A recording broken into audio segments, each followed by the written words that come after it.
بسم الله الرحمن الرحيم. الحمد لله رب العالمين، والصلاة والسلام على رسول الله وعلى آله وصحبه أجمعين. أما بعد، السؤال: ما هي الكفاءة في الزواج؟ الجواب: الكفاءة في الدين لا في النسب. هذا هو اختيار الشوكاني واختيار وزارة العدل في قانون الأحوال الشخصية اليمني، وهو اختيار جمهور العلماء خلافا للهادوية الذين يجعلون العبرة في الكفاءة هي الدين والنسب. ودليل الجمهور حديث: إذا جاءكم من ترضون دينه وخلقه فزوجوه، وقوله تعالى: إن أكرمكم عند الله أتقاكم. وأما اعتبار النسب فهو من رواسب الجاهلية، ويجوز للهاشمية أن تتزوج، فهو من رواسب الجاهلية، فيجوز في الشريعة أن يتزوج الإنسان بذات الدين وإن كانت بنت رجل حجام أو نحوه. ويجوز للهاشمية أن تتزوج بغير الهاشمي، وللعربية أن تتزوج بالأعجمي، ولا عبرة بالأحساب والأنساب في كفاءة النكاح.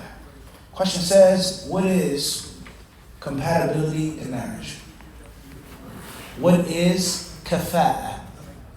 What is compatibility in marriage? And the questioner here isn't just talking about compatibility that you look for. How old are you? What you do for a living? What's your favorite food? What's your favorite color? You like long walks on the beach at night, holding hands, etc. Can we get along? But in kafa'a, talking about Islamic compatibility, i.e., in which a person comes along and says, this woman cannot marry this man, Islamically. Or this man should not marry this woman, Islamically, because they are incompatible. Incompatible, meaning Islamic compatibility. So al-maqsood bis-su'al is not talking about social compatibility. You understand this? But the thing which will make and break the deal. So what's meant by that in the deen?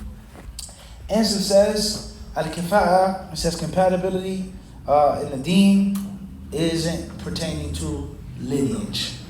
It does not pertain to one's lineage, but it pertains to deen, one's religion, one's deen, one's amount of knowledge, practice of that knowledge, one's good character, which is also part of one's faith. Now, okay, he says in this view here is the view of the great scholar of Islam, Al-Hafidh Imam Shawkani, rahimahullah.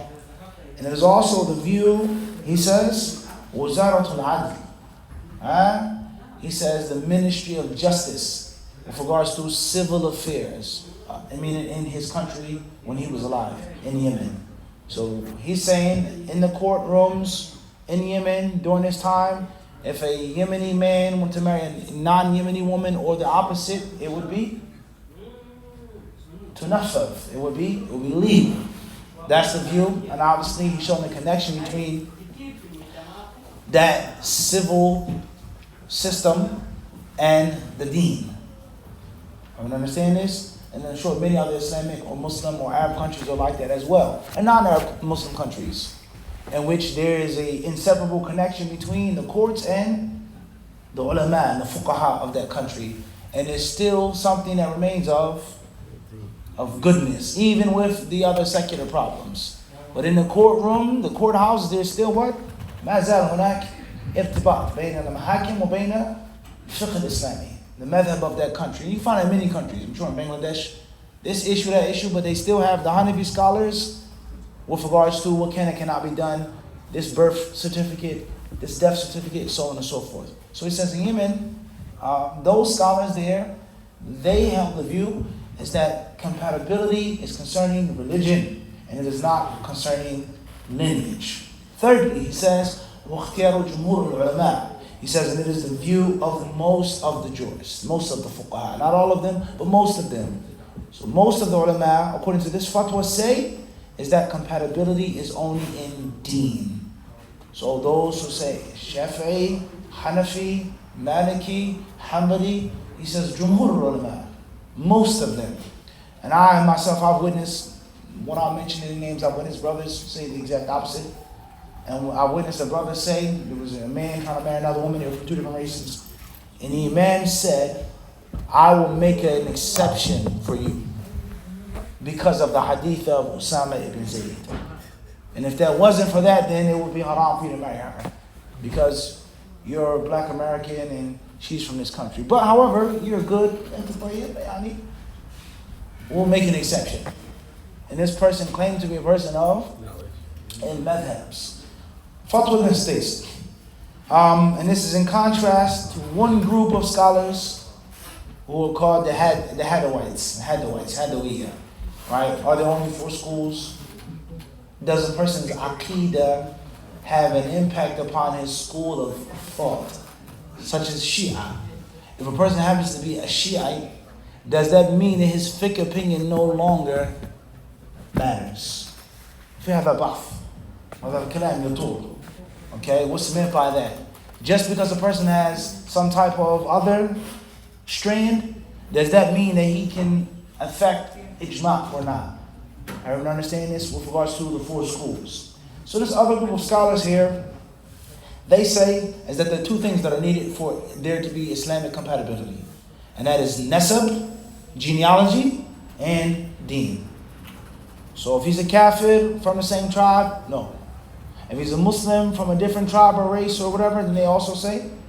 No. They'll say no. So they add a second thing. Fatwa then states, and the proof, and obviously, if you differ on something, then you take it back to Kitab and Sunnah. So if when we differ, after we have clarified what's the discussion, محل النزاع, إذا حددنا محل النزاع الخطوة الثانية, what should be the second step? Proof. The proof shouldn't be the first step. And that's because oftentimes people aren't actually differing. Or you're arguing over something that me and you, in reality, what? We're not fighting on this issue. Can we do this or not? I'm talking about, can I do that? And you find many arguments in Islam and outside of Islam, husband and wife, we're not even arguing over the same point. Everyone understand this? That's not my discussion. Can we wear green or not? No. My argument was, can you wear a green baseball cap? Not the color green, but a baseball cap. And you focus all your energy and, of course, bad names, energy, aggressiveness on the color, and I'm only talking about the what? The cap.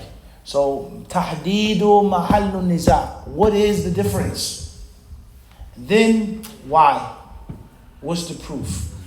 So the majority of the ulama, the dalil that they use is the hadith that states that ja'akum man tardawna dinahu, is that when a man comes to you, and you're pleased with his religion, and you're pleased with his khuluq, fazawwijuhu, then marry him off.